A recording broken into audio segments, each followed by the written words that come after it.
Hey folks, welcome back to Funniest People. I'm Peter, this is Todd. Hey everyone. So today we have a great guest, Julia Hladkowicz, and we are here in the center of Hollywood at Third Wheel Podcast Studio. Look up Third Wheel, and if you're trying to do your own podcast. Now, But not a comedy one. But not a comedy We don't one. need the competition. Nothing to do with us. Yeah. Julia has been on our radar for forever. If you remember from season 1, Matt O'Brien, her husband, referred her to us. So today we finally get to chat with her, and she's absolutely incredible. In fact, she's going to be on TV soon, America's Got Talent. Yeah, anytime someone can make it into the reality TV world in one of our conversations, I get excited. So yeah, it was great. Both her and Matt were on it. So curious to see how far they make it. Yeah, and this is a great conversation we have. It's talks about her time in Canada, festivals like Just for Laughs, and then kind of being able to bounce ideas off of her partner, who's Matt, who's also a comedian, and what that experience is like being married to a comedian when you're a comedian yourself. And then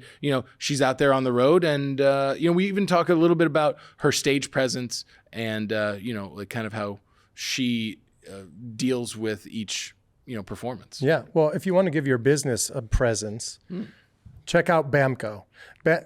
Aren't you going to do the thing where you yell Bamco? Bamco, yeah. All right, we're early in season 2. We're still finding our sea legs. Bamco. Whenever I say Bamco, you yell Bamco. Yeah, okay? Bamco.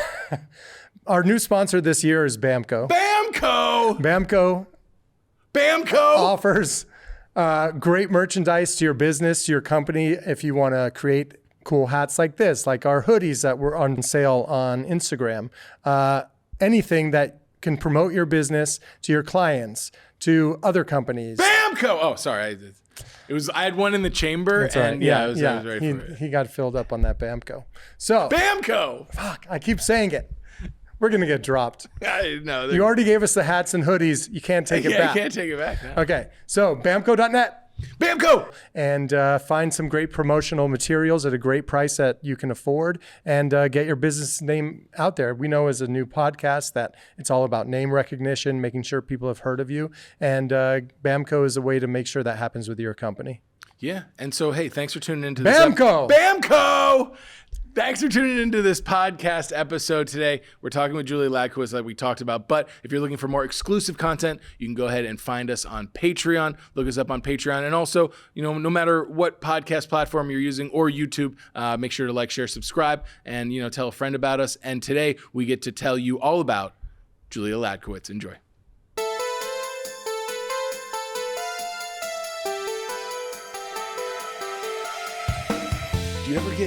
Speaking of fruit, do you ever, like, if you're walking in LA, do you ever get like a fruit, like, cup or like a fruit, like, Not bag? as much as I should. Yeah, you should. You think you should do so more? good. Yeah. Yeah. What? Those are they're so good. Yeah. I Yeah. thought you said this is so good. I'm like, thanks. Thanks, Todd. When Todd says it, he means it. His wife told me so. Hey, folks, check it out. We are here. Welcome back to the podcast. It's Funniest People. Today, our guest, stand-up comedian extraordinaire and absolute tough person to tie down. Wow. Julia Hladkowicz. Yay. Because she's going through, the roof here. If you don't know about her, now you do. Julia, thanks for coming on the program. Thanks for having me. I'm so glad this finally worked out with my busy schedule. I know. Holy cow. And then Todd's in the outfield. Todd, how's it going today? Hey everyone. Hey Julia. Hi, Todd. Hi, Todd. You said to look at... Yeah. Okay. No. You can. Hi, Todd. Yeah. Todd's like the Wizard of Oz. Like, don't look him right in the eyes. You know Okay. what I mean? Your husband, Matt actually referred us to you. We were like, who's the funniest person in the world? This is Matt O'Brien. We're talking about Matt O'Brien, my husband. Season 1, very early on in season 1, friend of the pod. Season 1, Matt O'Brien. He was like, you gotta have Julia on, and I think we should play that clip right now. Uh-oh. But like, is there somebody that we should have on the show? I think legally I have to say my wife. Right, there you go. Julia. Tell us about Julia. Yeah, Julia Hladkowicz, Great. originally from Ottawa, Ontario, hilarious headlining comedian. Yeah. Currently in Canada, touring right now. But yeah, has worked her ass off. But yeah, I think for sure Julia Hladkowicz should be on the show. You should look her up. You're so tan in that clip. I think it was the summer. It might have been. Yeah. Oh, wow. I'm trying to get out in the sun more. Yeah. I mean, spring has sprung. All right. This is about you, Julia. Yeah. That's so sweet. Isn't that nice? I mean, yeah, it is nice. It's like, it's also my husband. Like, Yeah, what's he it's supposed true. to say? Like, yeah, I guess my dumb bitch wife. Like, No, she sucks, but I have to say that. he doesn't talk We have like another clip we'll play later that is a little more combative. that. Ooh, yeah. So you have that to look forward to. So very, very lucky to have you on the program. Now, let me ask you this. Yes. Since we're on the topic and we'll get off it quick, you're both comedians, both headliners. And do you talk shit like to each other or about each other, or like how, it's interesting to explore the idea that part of this art form is talking a little shit. Wait, talking shit about each other or other comedians, about the Others. industry? Others. I mean, the other person's right there in the, under the same roof. It's like, Well, yeah, obviously, like, even if you weren't comedians, you talk shit about other people. Yeah. I mean, everybody talks shit. Like, Yeah. I try to make sure, like, whenever I'm, like, really spiraling about somebody, I'm like, okay, what's this about? This is more about me than it is about them, and it's my insecurities or blah, blah, blah, blah, blah. But sometimes there's, like, just like in any industry, there's shitty people in this industry, or there's, like, weird things that happen in this industry that you're like, what the fuck is this? So yeah, we vent to each other. That's nice obviously. to have, isn't it? Yeah, it is. Okay. It is nice to have someone who like fully understands what you're going through. Right. I mean, in the same way, you have like good friends who are comedians that you obviously talk shit with. Yeah. Every comedian talks shit because we're all like, at the heart of it, we're all just insecure, and we're like, well, why did that person get that? And what? That's not even that funny. We all think like we're secretly the best, even though we're all the fucking worst. Sure. But Yeah. wait, how long have you been doing this? Stand up? Yeah. Or the podcast. But this is our second season of the podcast.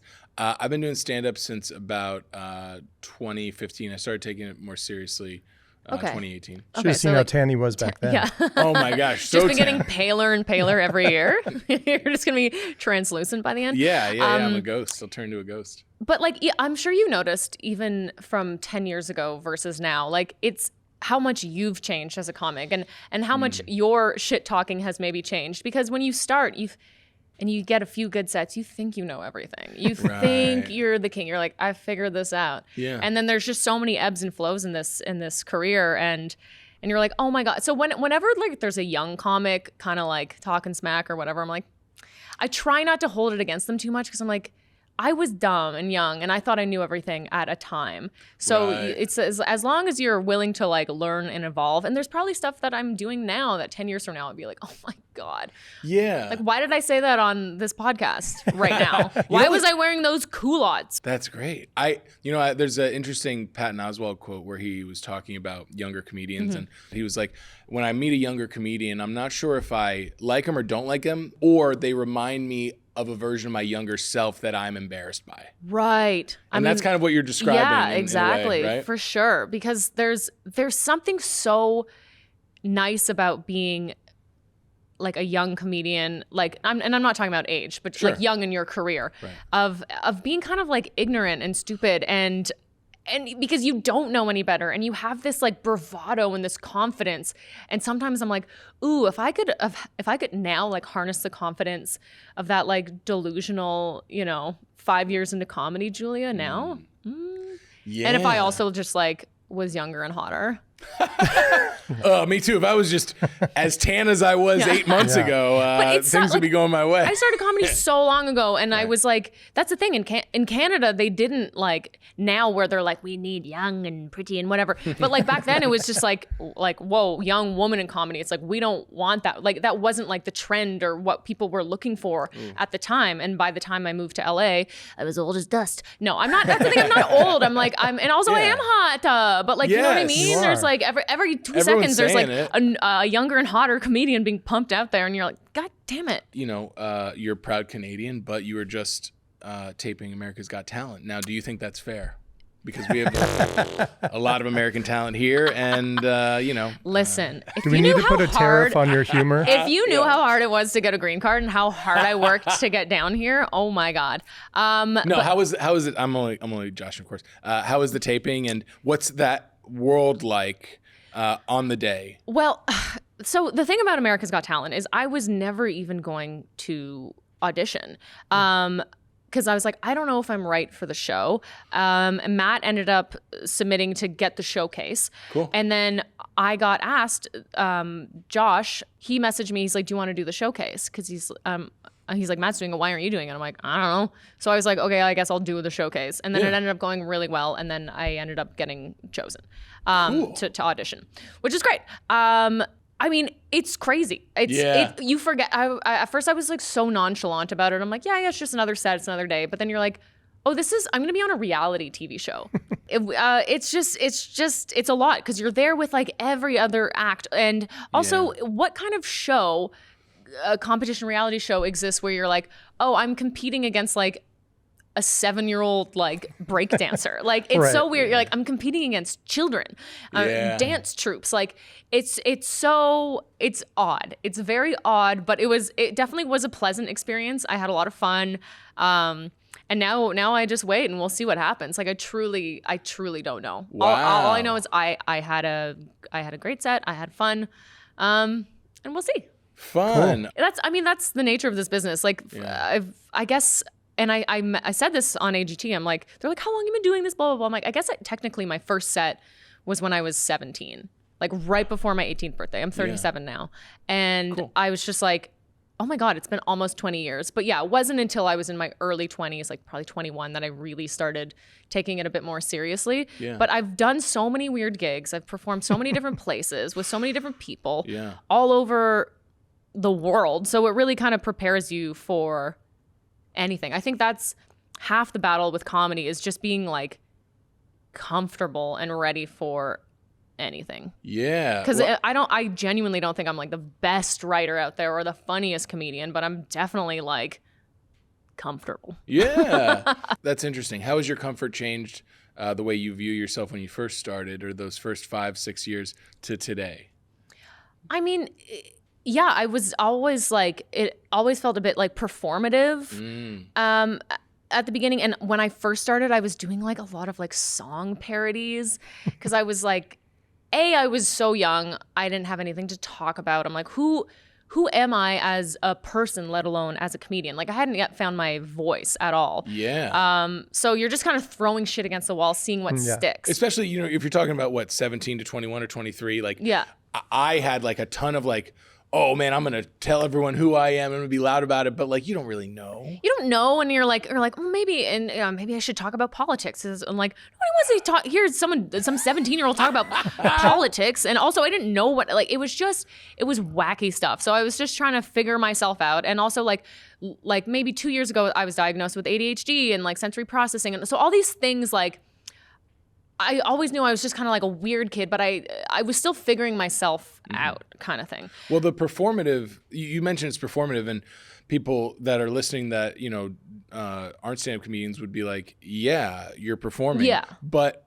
do you mean more of like, hey, this is a joke, or relating to compared to now where you're like relating to the audience in a more authentic version of yourself? Yeah, I think exactly. I think now I'm more in touch with myself, and like before I would like try to almost like mask any of my insecurities or whatever, but then that makes you seem more insecure. So like I still get so nervous for things. I still like, because I care. Yeah. And so now I'm like, okay, well, I lean into that, and I am awkward and goofy and whatever. And so instead of trying like to like fit myself into the box of like, Julia, stand still, be more whatever, I just like go into it and I start twerking on stage or something. I'm like, which people might be like, ew, that's cringe. But I'm like, if I didn't do that, it would be more cringe because it would be me fighting every awkward thing in my body. So I'm like, I think I'm better at owning who I am and being very vocal. Like, it's kind of thing like when you're high, like, you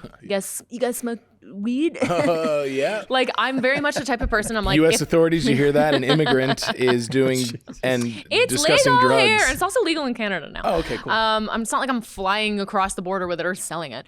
Not yet, but I won't. I'm not going to ever. I'm scared. But wait, what? Yeah, when I'm high, and if I'm like too high, I have to be like, I'm very high.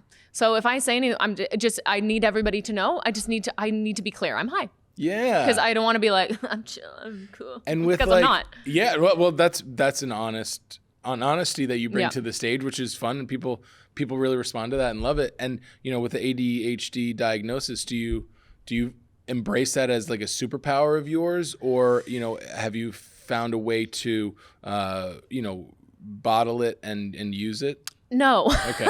I feel like it was a really nice like aha moment, but now I'm like, okay, now what? Like I feel like I've read a lot of things and I watch a lot of reels about it where I'm like, yeah, that makes sense, but I'm like, I still haven't fully figured out how to harness this and make it work for me. But I'm at least better of like when I do get overwhelmed or I do get like a sensory overload, I'm like, okay, well, this is what it is. And I try not to beat myself up as much about it. Because before I was like, why are you just being lazy? Like, just do it. Like, what's wrong with you? And now I'm like, okay, it's this. But I also don't want to use it as a crutch, as an excuse not to do anything. Sure. So yeah. But you're taking a second to diffuse your feelings and then sit with them and then use them rather than have them control you. Yeah. And that's well, fun. I try to at least. But you bring that to the stage and it's fun, and that's why you're so present. And what are some of the more interesting venues that you've performed at? I've performed at a nudist resort. Whoa. Yeah, but yeah, this was years ago in Canada called Bear Oaks. And yeah, I performed, Adorable like name. I was nude, everybody's nude. Wow. You were nude too. Yeah, I was nude and I was headlining. I did like half an hour. And you're naked. And you're naked. I imagine the Whoa. crowd work would be fun, just looking around. And It was Yeah, how are you distracted there? Like, I somehow- everyone excited to see me? What's going on? But that's the thing, when everybody's nude, it's like nobody, like, it's not like there's no hierarchy. Nobody has more power than the other person because we're all just nude. Yeah. Are glasses allowed? Yeah. Glasses and shoes. But what's weird is like, I felt so comfortable by the end because we get there early, you spend an afternoon, like, we were in the hot tub at first, you have dinner, you have a few drinks, there was like a lake, go for a swim. It was like a whole experience. And then a few weeks later, I was performing like some hockey fundraiser, like, I don't know, an hour outside of Toronto. And this couple came up to me and they're like, oh, you're so funny. They're like, we've actually seen you before. I'm like, oh yeah, where? And they're like, oh, at Bear Oaks. And I'm like, I was like, No. That's hilarious. Oh God. I'm like, you're not, no, that was supposed to exist in like a vacuum. Like, I don't want you to go. It's just weird being like, I never thought I'd see the people who saw me naked again. Yeah. So yeah. Oh my gosh, how fun. Yeah, you're like, that was like Alcoholics Anonymous. It's supposed to be anonymous. Yeah, exactly. And that was Naked Fight There was Club. no phones or anything. It was fun. It's definitely something I'm glad I did, but I don't think I would do it That's so funny. again. But yeah, otherwise, just like, and you've done like the Don't Tell comedy shows before. Yeah. Like, because of that show, I've performed in so many weird places. Like, Oh, right. I mean, Like so where? many CrossFit gyms. I've never performed at so many F45s in my life. What does F45 stand for? I don't know. Literally don't know. There's a ton of them, yeah. There's Fight. I don't know. It No. seems very like America. Yeah, it is. But yeah, ice cream shops. I performed on the top floor of the Wax Museum in Hollywood, Madame Tussauds. Oh, That's cool. Yeah, it's just I'll perform you go anywhere. Was there a venue that was distracting? I performed in a cat cafe. Oh, And that's fun. And it's really hard when there's like literal like kittens jumping on little posts behind you, and you're like, I don't want to do comedy. I just want to pet the cats. Yeah, you can only interact with the I'm like, environment. I can't compete with like the most adorable kitten on a little post while I'm talking about God knows what. Yeah, exactly. I have a question because you talked about how you perform with Matt sometimes the same venue, and we talked to him about you guys sharing material or sometimes having to fight over different material. So there's a clip we want to play and get your reaction. Take a look. Sometimes experiences will happen where she'll be like, this is mine. Yeah. Like something weird will happen. I'll be like, again, we got to see who has the funnier bit at the next show. The first one was the first time we had to get Plan B. Really? Because you're like, oh, I'm gonna have a great bit about this, and Yeah. she's like, I'm gonna have a great bit about this too. Literally. And I was like, well, I bought the Plan B. And she's like, well, I'm taking the Plan B. Oh wow. And so it was like one of those things. It's like, okay, we'll both say it on stage and see who has the funnier joke about it. Kind of thing. Yeah. Hey, how interesting. I looked so tan. What's that experience like Yeah, and on it's your end? that's the thing. We have different experiences about the same experience. You know, we have different perspectives on it. Yeah. So as long as they're not too similar, it's like, yeah, we'll try it. However, like we have gotten to some little arguments. Like I have an old joke about like pugs. And then when we got our new dog, he had like a bit, I'm like, that's sort of similar to mine. And to this, like, he'll be watching this and be like, why did you, it's different. I'll be like, it's similar. I'm like, he swears it's different because like, it's set in a Costco. Yeah.